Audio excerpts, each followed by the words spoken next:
ever trying to cram like one last thing into an already full suitcase? Oh, yeah. You know that feeling, right? Like that sense of triumph Mm-hmm. when you finally get it zipped shut? Yeah. But imagine doing that with a truckload of cargo, Right. where every pound and inch matters. Yeah. And there are strict rules about how it's all distributed. Oh, yeah.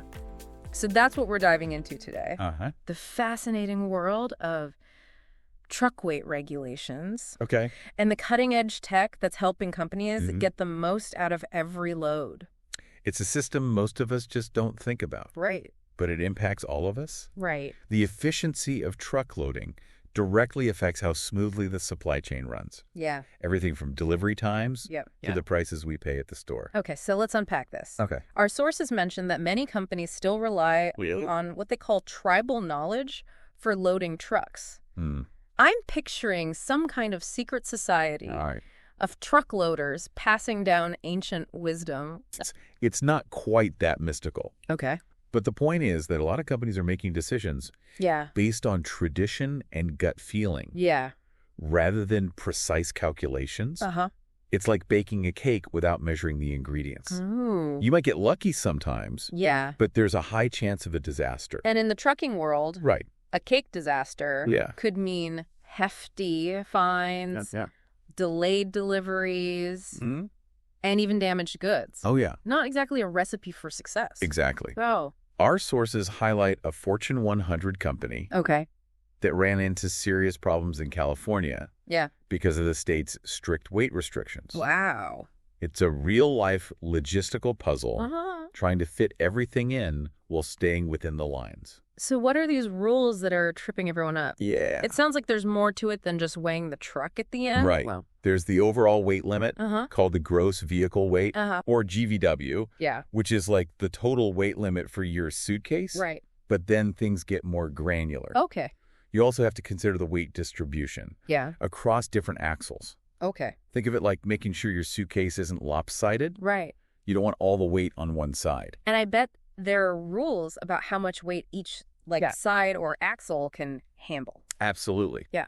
There are limits for single axles Uh-huh. and even stricter limits Right. for tandem axles, Okay. which are two axles close together. Okay. And it's not just a simple addition problem. Oh. They use a formula called the bridge formula, Okay. which gets pretty complex Right. because it factors in the spacing between axles Yeah. to protect bridges Uh-huh. from too much concentrated weight.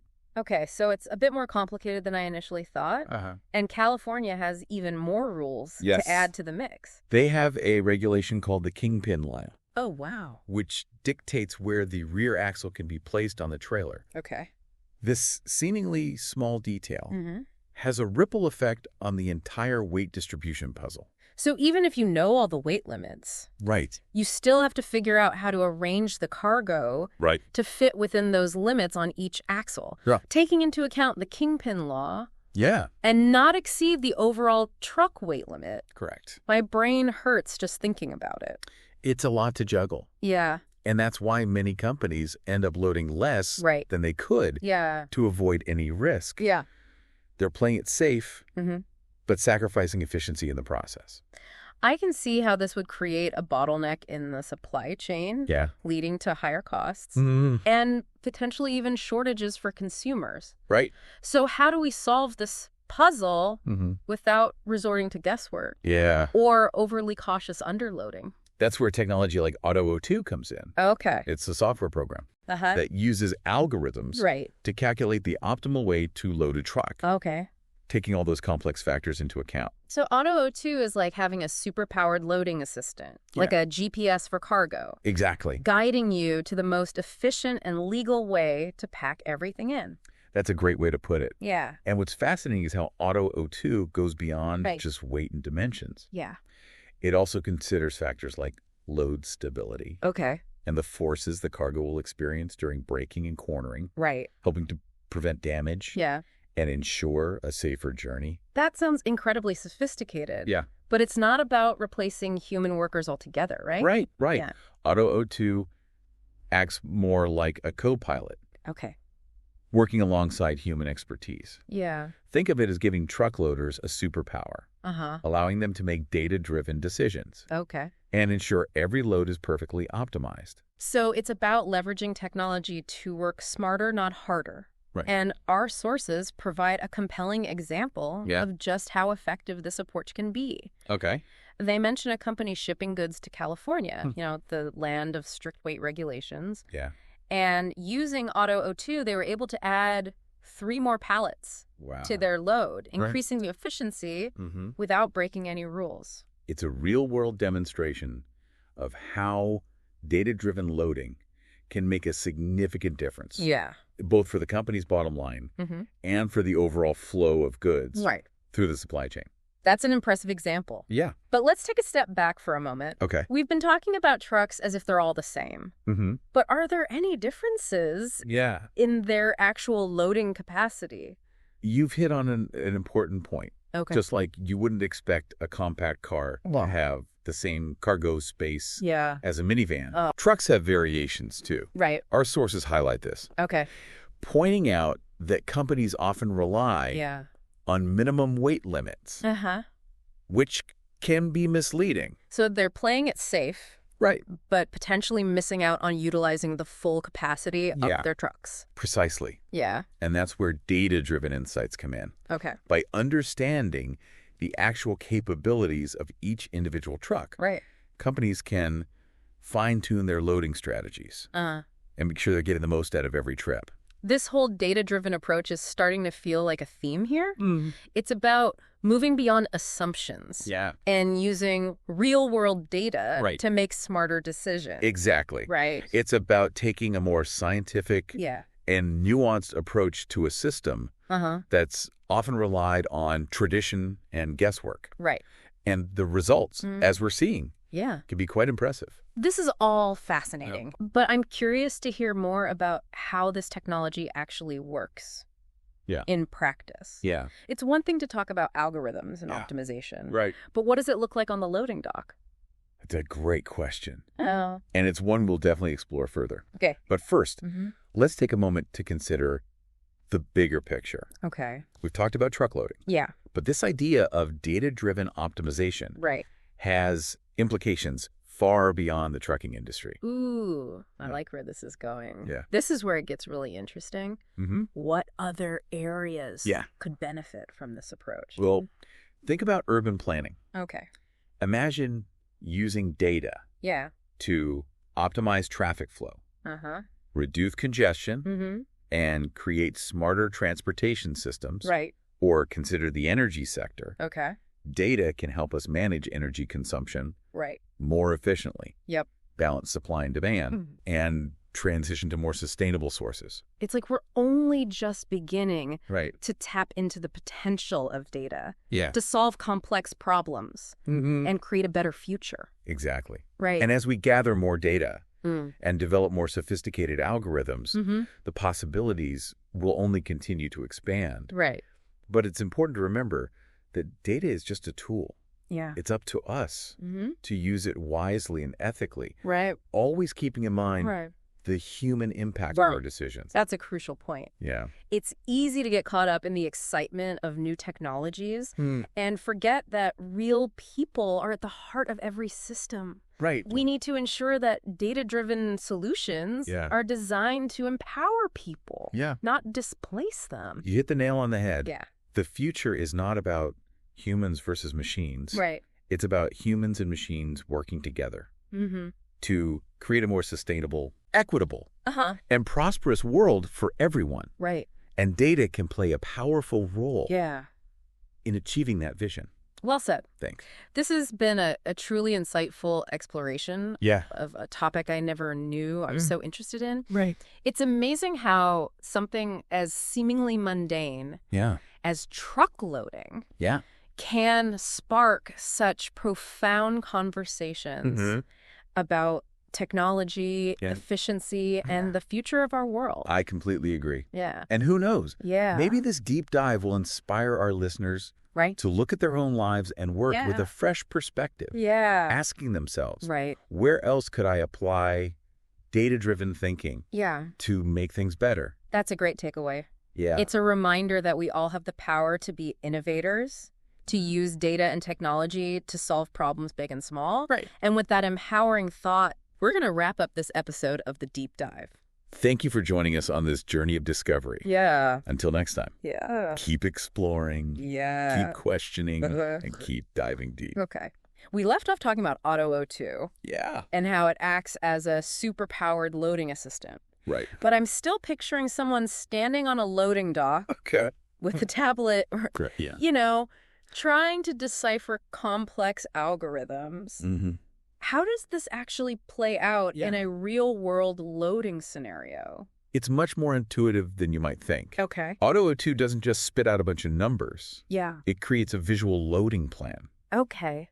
Almost like a blueprint for the truck. Right. Showing exactly where each pallet should go. So instead of relying on memory or guesswork, right, the loaders have a clear roadmap to follow. Exactly. Yeah. And this roadmap isn't static. Okay. Auto 2 can adapt to changes on the fly. Oh, wow. Let's say a shipment arrives late or a pallet needs to be rearranged for some reason. Yeah. The software can recalculate the entire plan in seconds. Wow. Ensuring the load is still optimized and compliant. That's impressive. Yeah. It's like having a dynamic puzzle solver that can adjust to any situation. Right. But what about the human element? Yeah. Are the loaders just following orders from a computer? Not at all. Okay. It's still a collaborative process. Right. The loaders bring their expertise and knowledge of the cargo. Yeah. While Auto O2 provides the data-driven insights to make the best decisions. Okay. Think of it as a partnership. Yeah. Where technology enhances human capabilities. Right. Not replaces them. I like that. It's not about humans versus machines. It's about humans and machines working together to achieve a common goal. Yeah. And in this case, the goal is a perfectly loaded truck. Right. That's both efficient and safe. Exactly. Yeah. And when you achieve that goal, the benefits extend far beyond the loading dock. Right. We're talking about a more efficient supply chain, right? Reduce transportation costs, faster delivery times, and ultimately a better experience for everyone involved. It's amazing how something as seemingly simple as loading a truck can have such a ripple effect. But I'm curious, what about the drivers? Do they see any benefits from this data-driven approach? Absolutely. Okay. Drivers benefit in several ways. Okay. First, a properly loaded truck is a safer truck. Okay. It handles better on the road, reduces wear and tear on the vehicle, and minimizes the risk of accidents caused by shifting cargo. So it's not just about efficiency, it's also about safety for the drivers and everyone else on the road. Exactly. And let's not forget about the environmental impact. Okay.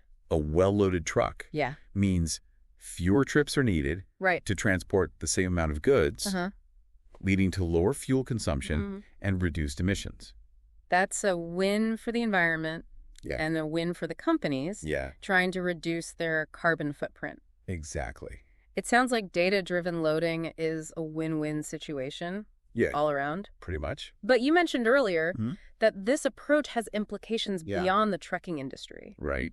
I'd love to hear more about that. Sure. What other areas are ripe for this kind of data-driven revolution? The possibilities are vast. Okay. Think about urban planning. Right. Imagine using data to optimize traffic flow, reduce congestion, and create smarter transportation systems. Right. Or consider the energy sector. Okay. Data can help us manage energy consumption more efficiently. Right. Balance supply and demand. And transition to more sustainable sources. It's like we're only just beginning to tap into the potential of data to solve complex problems and create a better future. Exactly. Yeah. And as we gather more data and develop more sophisticated algorithms, the possibilities will only continue to expand. Right. But it's important to remember that data is just a tool. Right. It's up to us to use it wisely and ethically. Yeah. Always keeping in mind the human impact of our decisions. That's a crucial point. Yeah. It's easy to get caught up in the excitement of new technologies and forget that real people are at the heart of every system. Exactly. We need to ensure that data-driven solutions are designed to empower people. Yeah.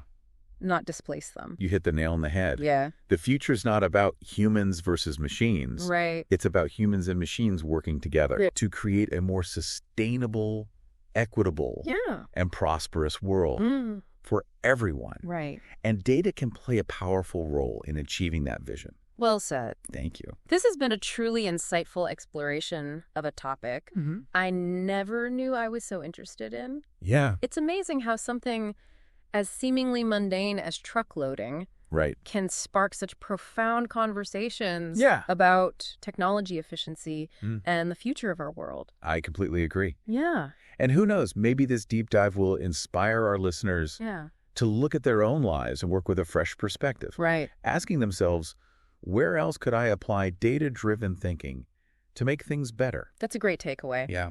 It's a reminder that we all have the power to be innovators, to use data and technology to solve problems big and small. Exactly. And with that empowering thought, we're going to wrap up this episode of The Deep Dive. Thank you for joining us on this journey of discovery. Yeah. Until next time, keep exploring, keep questioning, and keep diving deep. We've been talking about the incredible potential of data-driven optimization, not just for making trucks run more efficiently, but for tackling challenges in all sorts of fields.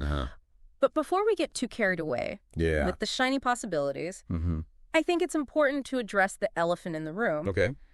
The concern that all this automation could lead to job losses. It's a valid concern. Right. And one we need to take seriously. Yeah. The history of technological advancement is full of examples where new tools have disrupted industries and displaced workers. Yeah.